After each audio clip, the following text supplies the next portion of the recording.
This is an opponent mid IO that I played against the other day. I was the Beastmaster and he destroyed us. At this point in the game, he's 8-1-5. He's crazy farmed. He wrecked our team, and then he came to my stream after the game and taught me a couple things about IO. I have found out that this hero is legitimate in patch 7.27, especially as a mid. I'm going to share this knowledge with you.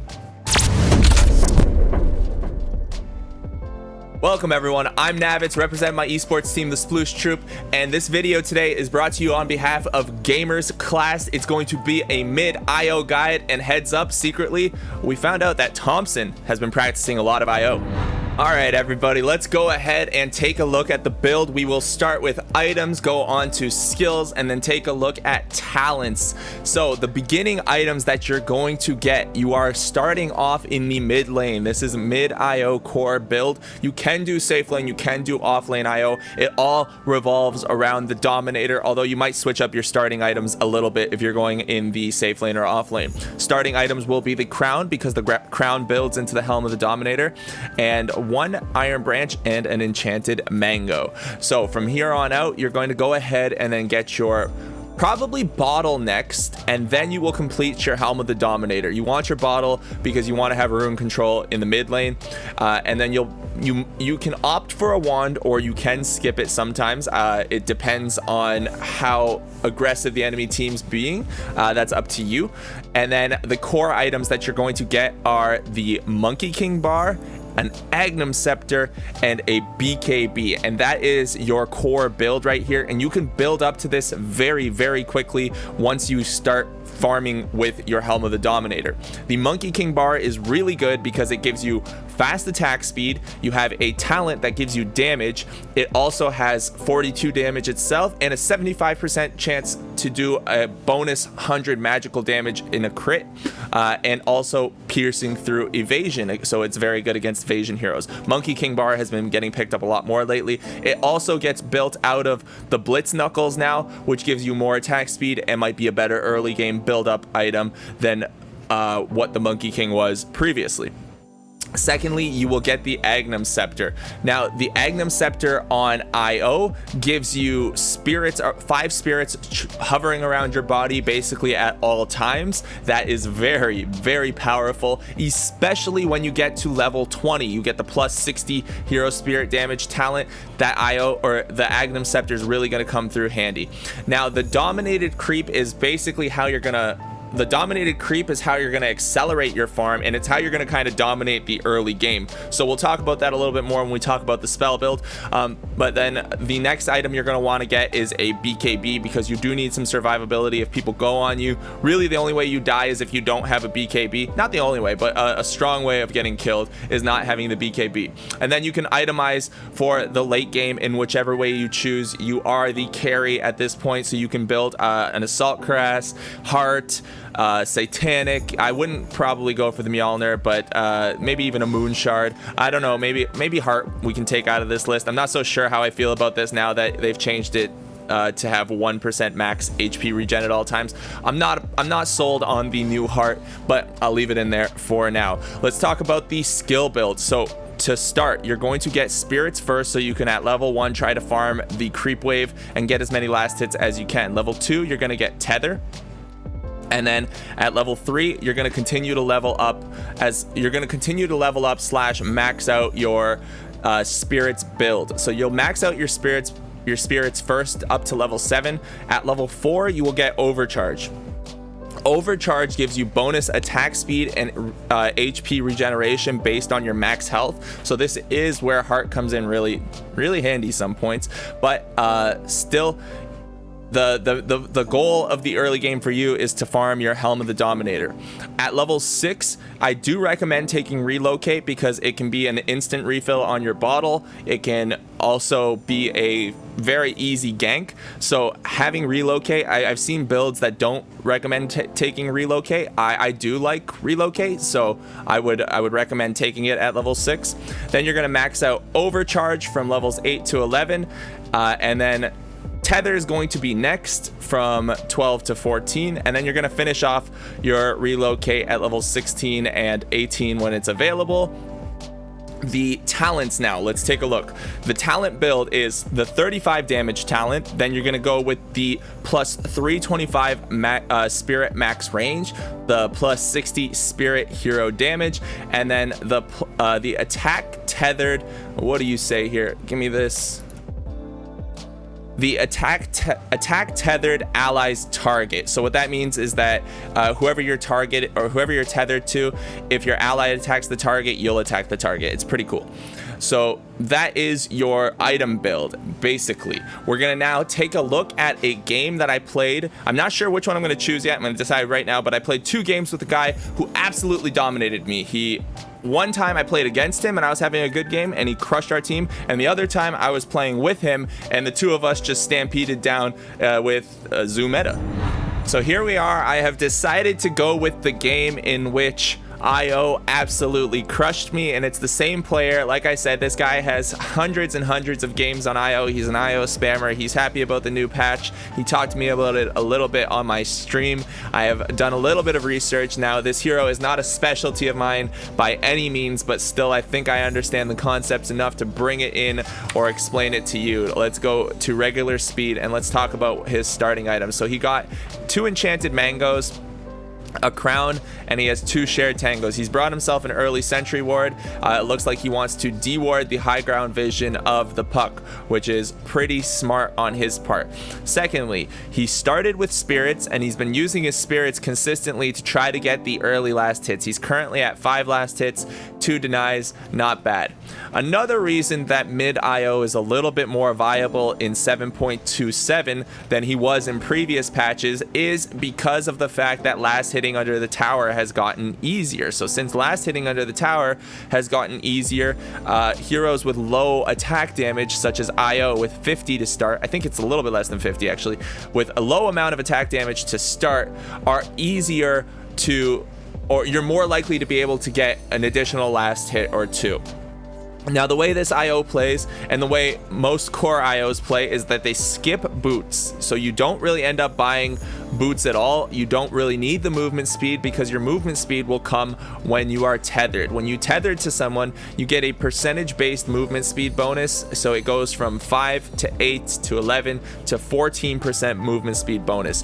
You also get HP and mana HP/mana amplification of 0.6, 0.7, 0.6, 0.9, 1.2, 1.5, and that is why you want the Helm of the Dominator. This whole strategy revolves around you being able to get the dominated creep. The Helm of the Dominator will also give you stats, but it revolves around you being able to get the dominated creep and tether to that creep instead of tethering to an allied hero. That's how IO is normally played as a support.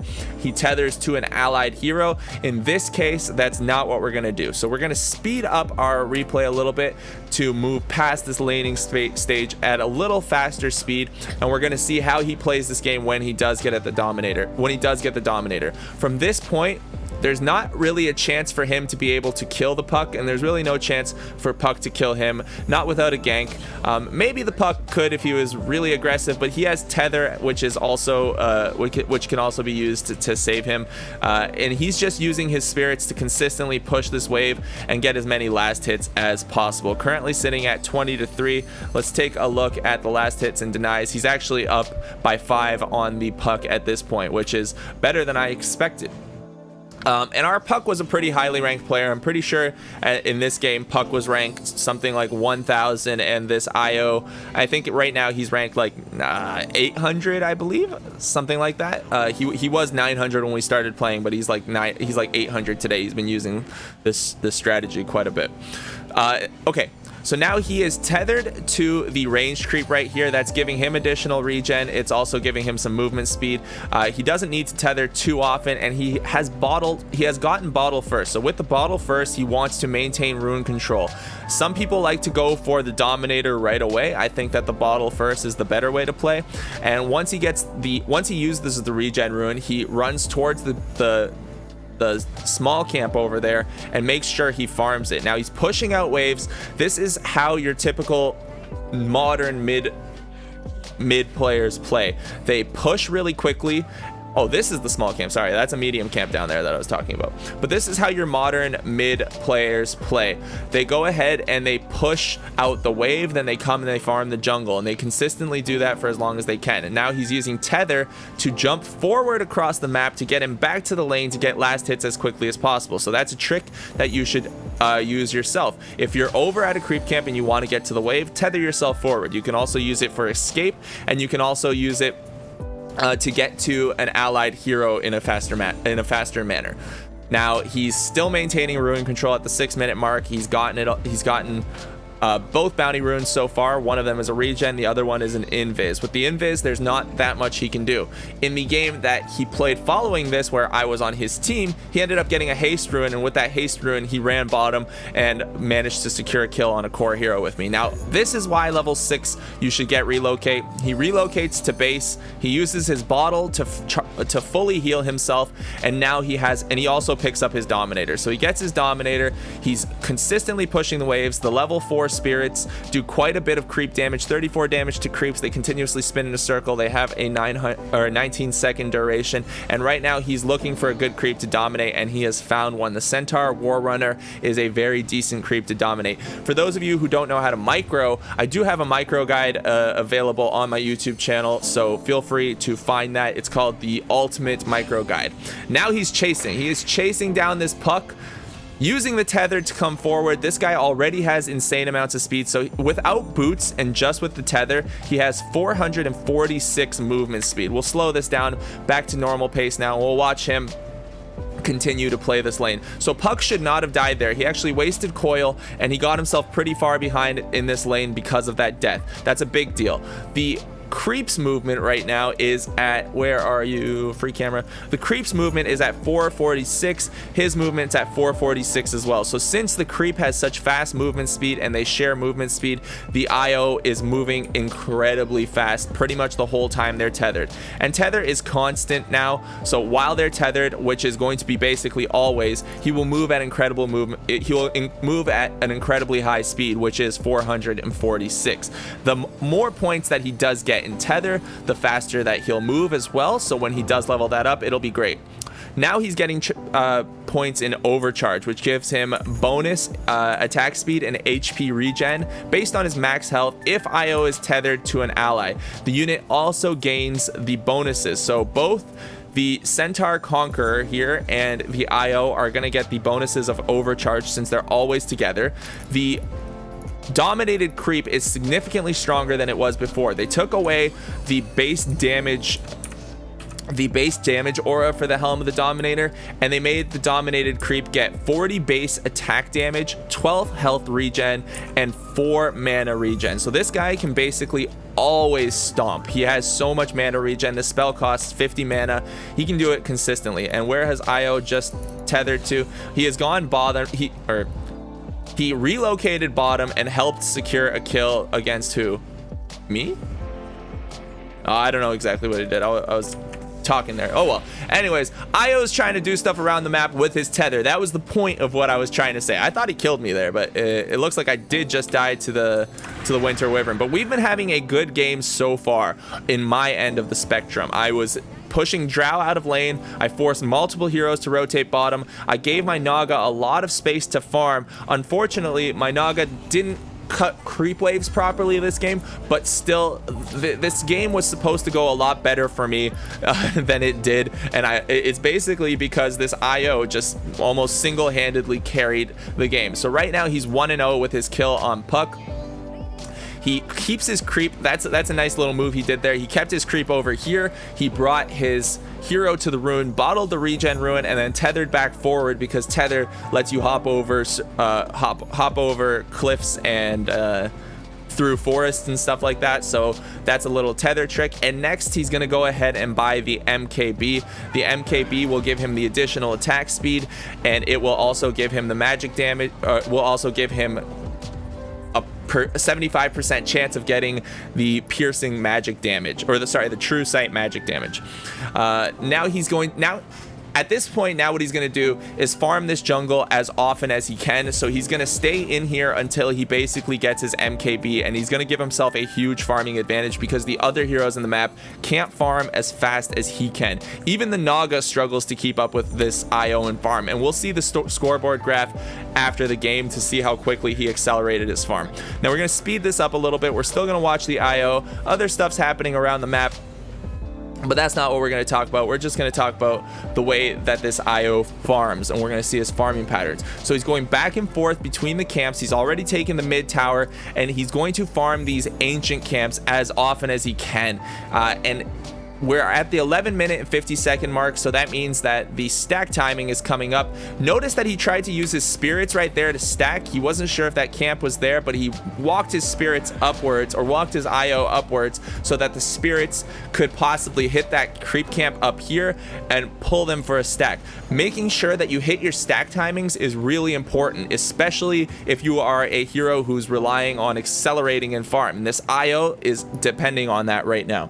So they've made a lot of space for their Drow Ranger at this point. They've rotated everyone to the bottom lane in the game. IO has been just selectively farming. I'll speed up a little bit and we'll see how he makes a play on me. I didn't expect their heroes to be here, and I just got myself killed. I was playing the Beastmaster, and they are honestly just starting to run me over at this point. I was feeling like my game was getting really hard, and I thought to myself, how can I stop this IO from doing what he wants to do? And then I realized I also had a Helm of the Dominator on Beastmaster, so my strategy was going to be to dominate his dominated creep. However, the reason that doesn't work is because if I dominate his dominated creep, he can just dominate it right back. It's whoever has the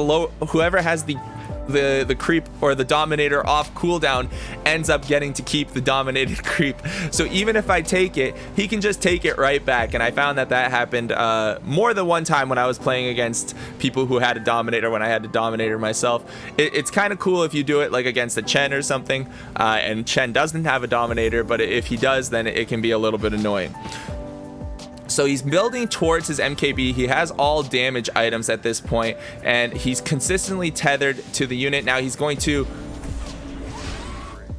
come top. No, he's not. I thought he was going to come top. He tethers back, or he relocates back to base, and he's just getting his MKB. So he used relocate to get his MKB. Now he's back in the mid lane, and he's just going to push the lane out again. He is so farmed at this point that I don't know what's his net worth. Let's take a look at the net worth graph. He has 7,385k net worth as a mid laner, and now this is where he just runs two of our core heroes over. So watch how much damage he puts out here. Stomps on the puck, dead. Like 4 or 5 attacks, kills me.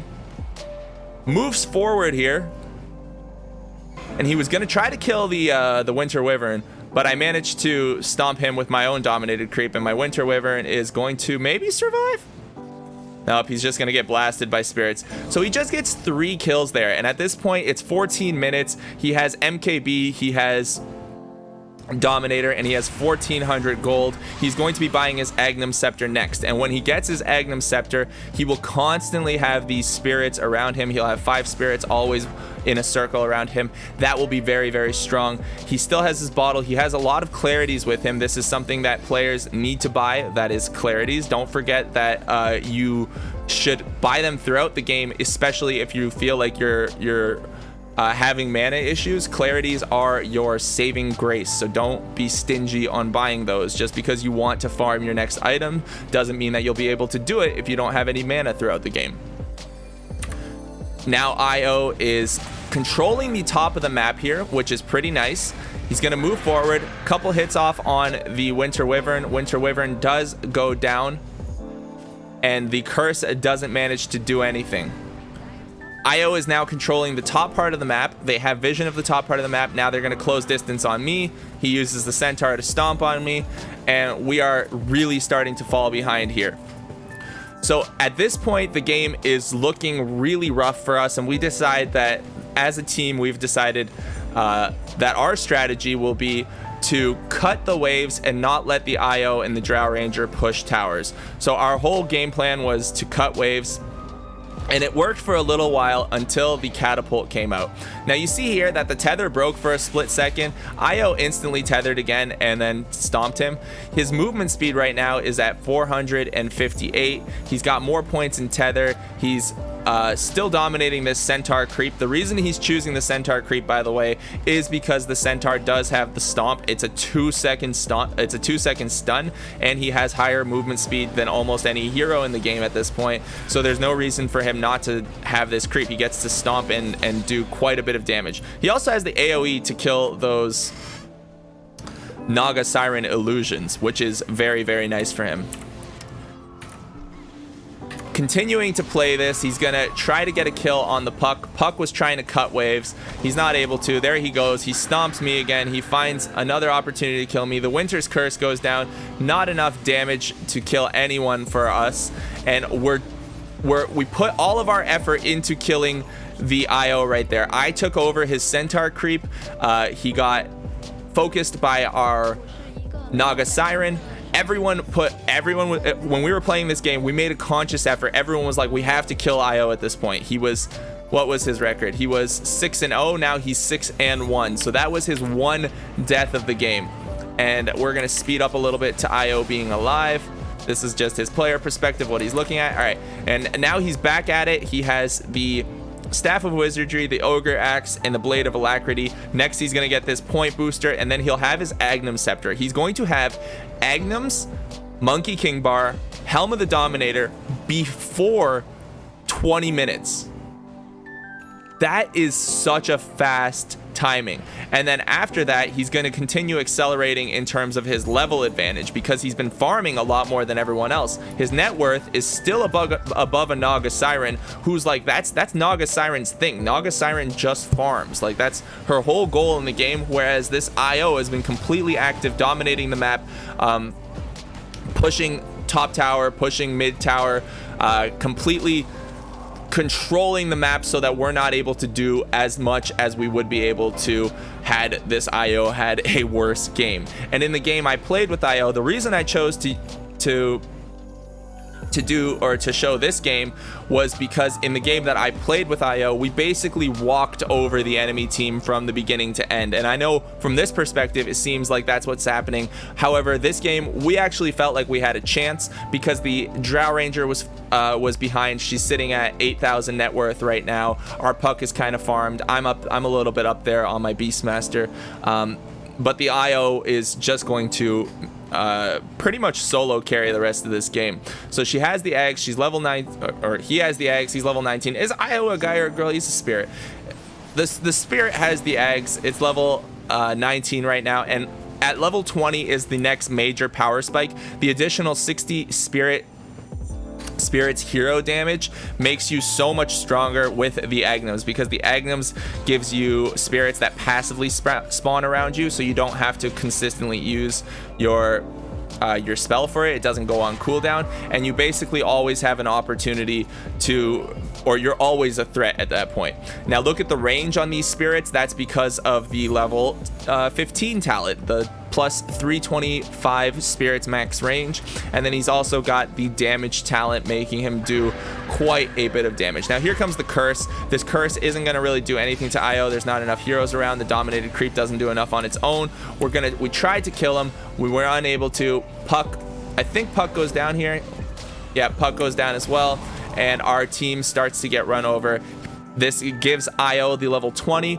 He has the 60 spirits damage at this point, and they're going to go ahead and take mid tower. And then I believe they go to Roshan, because and what you'll see is how quickly IO can basically solo Rosh when he's carried this game so I don't know, so convincingly. I guess I'll say convincingly.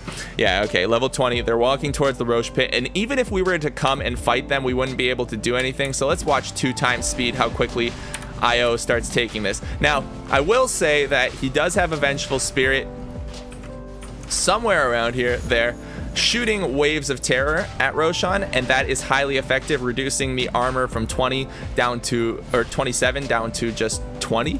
But still, this is basically the IO creeps going ahead and take the IO and the creeps taking down Roshan, and it's a pretty fast Rosh when you consider that nobody else is in this pit with him. The Drow Ranger isn't helping him take it. He's farming ancient camps. That was pretty decently a pretty decent speed.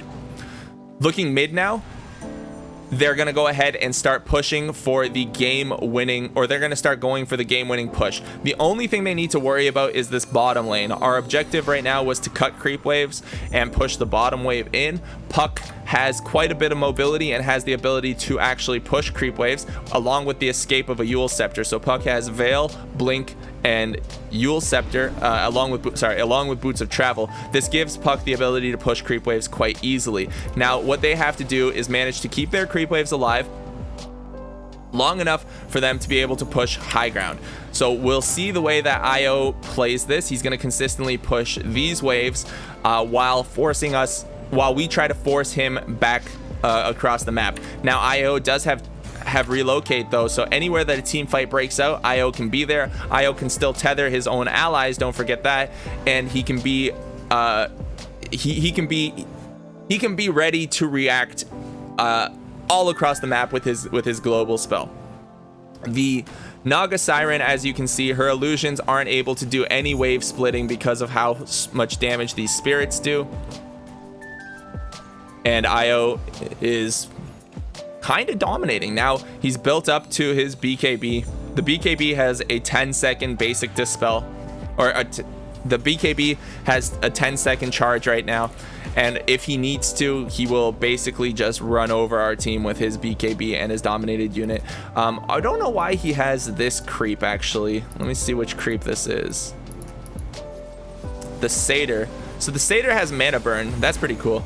I wonder who he's trying to burn the mana for. I would be interested in asking him why he took this Satyr over something else. Maybe it's all that was available. But still, that's okay. The Dark Troll Summoner does have Ensnare, so that can be also another really good creep to pick up. And here they go pushing high ground. So we've been trying to cut their creep wave. This is what we were talking about. We tried to cut their creep wave. They have one thing left here that's a really big issue for us, and that's this catapult.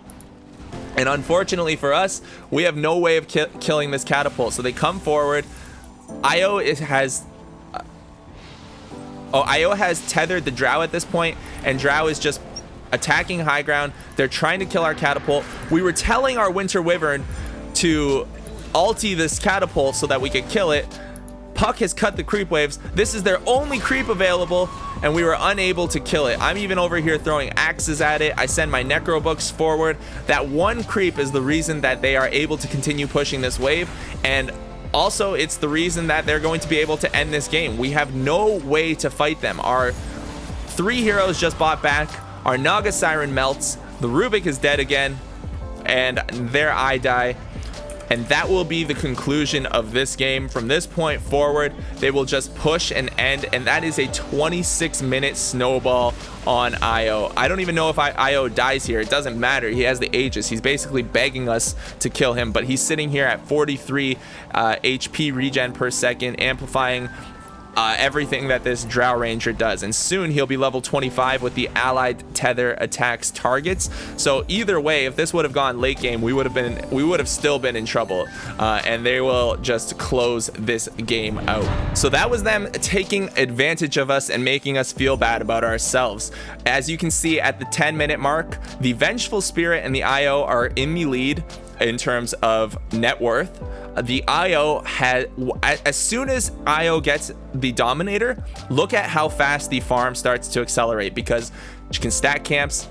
IO can farm mid quickly, can push towers, can kill heroes. The Dominator opens up all the possibilities. So until you get the Dominator, you don't really have the advantage in the game. But once you get it, your advantage just exponentially increases. As you can see, compared to the other people in this game, her graph is more exponential. Everyone else is a little bit more linear, aside from our Naga Siren, who was farming relatively quickly. She did manage to start catching up, but they ended the game around the 25-minute mark, and honestly, the 25-minute mark is sort of when Naga is supposed to hit her timing. Unfortunately for our Naga, was not strong enough that game, and they had pretty good heroes. to deal with her illusions and counter her. And then they had that final high ground push that they killed our heroes multiple times, and that was the game. If we take a look at IO's builds, we're going to see some other builds, what other people have been doing. So this is a mid lane IO. It is a Helm of the Dominator into Aghanim second, and then an Orchid.